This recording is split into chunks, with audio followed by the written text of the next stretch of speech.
ಅದ್ಯಾರೋ ಇರ್ಲಾರ್ದೆ ಇರುವೆ ಬಿಟ್ಕೊಂಡ್ರಂತೆ. ಮೊದಲೇ ನಟ ದರ್ಶನ್ ಇರೋ ಪರಪ್ಪನ ಅಗ್ರಹಾರ ಜೈಲಲ್ಲಿ ಫುಲ್ ಸ್ಟ್ರಿಕ್ಟ್ ಮಾಡಲಾಗಿದೆ.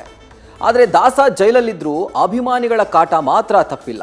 ತಾನಾಯಿತು ತನ್ನ ಕೆಲಸ ಆಯಿತು ಅಂತ ಬಂದಿದ್ರೆ ಪೊಲೀಸಪ್ಪ ಹಾಗೂ ವಾರ್ಡನ್ಗೆ ಈ ಸ್ಥಿತಿ ಬರ್ತಾ ಇರಲಿಲ್ಲ.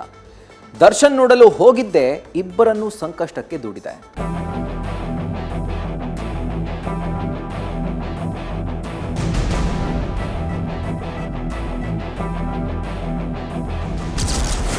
ದರ್ಶನ್ ನೋಡಲು ಪೊಲೀಸ್ಗೆ ಅವಕಾಶ, ವಾರ್ಡನ್ ಎತ್ತಂಗಡಿ. ಡಿಜಿಪಿ ಅಲೋಕ್ ಕುಮಾರ್ ಎಂಟ್ರಿ, ಜೈಲಲ್ಲಿನ ಕಳ್ಳಾಟ ಬಯಲು. ನಟ ದರ್ಶನ್ ಜೈಲು ಸೇರಿದ್ರೂ ಅಭಿಮಾನಿಗಳ ಕಾಟ ಮಾತ್ರ ತಪ್ಪಿಲ್ಲ. ಪರಪ್ಪನ ಅಗ್ರಹಾರ ಜೈಲಲ್ಲಿ ದರ್ಶನ್ ನೋಡಲು ಬರಾಕ್ಗೆ ಹೋಗಿದ್ದ ಕಾನ್ಸ್ಟೇಬಲ್, ಆತನಿಗೆ ಸಹಾಯ ಮಾಡಿದ್ದ ಜೈಲಿನ ವಾರ್ಡನ್ ಕಳ್ಳಾಟ ಬಯಲಾಗಿದ್ದು, ಕಾರಾಗೃಹ DGP Alok Kumar left right ಮಾಡಿ ಎತ್ತಂಗಡಿ ಶಿಕ್ಷೆ ಕೊಟ್ಟಿದ್ದಾರೆ.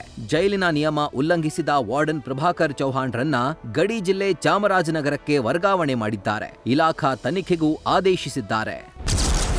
ಜನವರಿ 24ರಂದು ಪರಪ್ಪನ ಜೈಲಿಗೆ ಯಲಹಂಕ ಠಾಣೆ ಪೇದೆಯೊಬ್ಬರು ಭೇಟಿ ಕೊಟ್ಟಿದ್ರು. ಪ್ರಕರಣವೊಂದರ ಆರೋಪಿಗಳನ್ನ ಜೈಲಿಗೆ ಬಿಡಲು ಬಂದಿದ್ದ ವೇಳೆ ವಾರ್ಡನ್ ಪ್ರಭಾಕರ್ಗೆ ದರ್ಶನ್ ತೋರಿಸುವಂತೆ ಮನವಿ ಮಾಡಿದ್ರು. ಬಳಿಕ ಸಿಸಿಟಿವಿ ಕ್ಯಾಮೆರಾಗಳ ಕಣ್ತಪ್ಪಿಸಿದ್ದ ವಾರ್ಡನ್ ಪ್ರಭಾಕರ್ ಪೊಲೀಸಪ್ಪನಿಗೆ ನಟನ ದರ್ಶನ ಮಾಡಿಸಿದ್ರು. ಈ ಬಳಿಕ ಕಾರಾಗೃಹ ಡಿಜಿಪಿ ಅಲೋಕ್ ಕುಮಾರ್ಗೆ ಈ ಬಗ್ಗೆ ಮಾಹಿತಿ ಸಿಕ್ಕಿತ್ತು. ಬಳಿಕ ಜನವರಿ 26ರಂದು ಪರಪ್ಪನ ಅಗ್ರಹಾರ ಜೈಲಿಗೆ ಭೇಟಿ ನೀಡಿದ್ದ ಡಿಜಿಪಿ ಅಲೋಕ್ ಕುಮಾರ್ ಪರಿಶೀಲನೆ ನಡೆಸಿದ್ರು. ಬಳಿಕ ಕೊಲೆ ಆರೋಪಿ ದರ್ಶನ್ ಅವರ ವಿಚಾರಣೆಯನ್ನು ಕೂಡ ನಡೆಸಿದ್ರು. ವಿಚಾರಣೆ ವೇಳೆ ಪೊಲೀಸೊಬ್ಬರು ಭೇಟಿಗೆ ಬಂದಿದ್ರು ಅಂತ ದರ್ಶನ್ ಮಾಹಿತಿ ನೀಡಿದ್ರು. ನಟ ದರ್ಶನ್ ಹೇಳಿಕೆ ಆಧರಿಸಿ ತನಿಖೆ ನಡೆಸಿದಾಗ ಪ್ರಭು ಕಳ್ಳಾಟ ಬಯಲಾಗಿದೆ. ಮಾರ್ಚ್ ತಿಂಗಳಲ್ಲಿ ದರ್ಶನ್ ಬಿಡುಗಡೆ ಎಂದ ರಚಿತಾ. ದಾಸ ಬಿಡುಗಡೆ ಬಗ್ಗೆ ಭವಿಷ್ಯ ಹೇಳಿದ ಡಿಂಪಲ್ ಕ್ವೀನ್.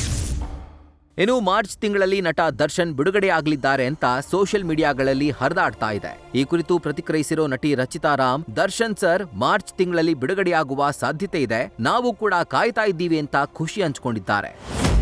ಅದೇ ನನಗೆ ಈಗಲೇ ಯಾವುದೋ ಮಾಧ್ಯಮದವರು ಹೇಳಿದ್ರು, ಈ ಥರ ಮಾರ್ಚಲ್ಲೇನೋ ದರ್ಶನ್ ಸರ್ ರಿಲೀಸ್ ಅಂದರೆ ವಿಲ್ ಬಿ ಔಟ್ ಅಂತ. ತುಂಬ ಖುಷಿನೇ ನನಗೆ. ನಾನು ಅದ್ರ ಬಗ್ಗೆ ಏನೂ ಕಾಮೆಂಟ್ ಮಾಡೋಕ್ಕೆ ಇಷ್ಟಪಡಲ್ಲ, ಬಟ್ ಅವರು ಬರೋದನ್ನು ಕಾಯ್ತಿದ್ದೀವಿ. And end of the day again ನಾವೆಲ್ಲರೂ ಲಾಗೆ ತಲೆ ಬಾಗಲೇಬೇಕಾಗತ್ತೆ, ನ್ಯಾಯಕ್ಕೆ. So will see. ಅಂದರೆ ಈ ಥರ ಒಂದು ಸಿಚುವೇಶನ್ ಅವ್ರ ಜೀವನದಲ್ಲಿ ಬರುತ್ತೆ ಅಂತ none of us expected about it. But he is facing it ತುಂಬ ಬೋಲ್ಡಾಗಿ. ಅಂದರೆ ಅವ್ರಿಗೂ ಗೊತ್ತಿದೆ ನ್ಯಾಯಾಲಯ ಏನು ತೀರ್ಪು ಕೊಡುತ್ತೋ ಅದಕ್ಕೆ ಅವರು ಬದ್ಧರಾಗಿದ್ದಾರೆ. ಒಟ್ಟಾರೆ ನಟ ದರ್ಶನ್ ಮಾರ್ಚ್ನಲ್ಲಿ ಬಿಡುಗಡೆ ಆಗ್ತಾರಾ ಇಲ್ವಾ ಅನ್ನೋದನ್ನ ನ್ಯಾಯಾಲಯ ನಿರ್ಧರಿಸಬೇಕಿದೆ. ಆದರೆ ದರ್ಶನ್ ನೋಡ್ಲೇಬೇಕೆನ್ನುವ ಹುಚ್ಚು ಅಭಿಮಾನ ಪೊಲೀಸ್ ಹಾಗೂ ಜೈಲು ವಾರ್ಡನ್ಗೆ ಕಂಟಕವಾಗಿದ್ದು ಮಾತ್ರ ವಿಪರ್ಯಾಸ. ಲೋಕೇಶ್ ಜೊತೆ Chandrashekhar, crime bureau, news first. News first ನಿರ್ಭೀತಿಯಿಂದ ನಿಮ್ಮ ಪರವಾಗಿ.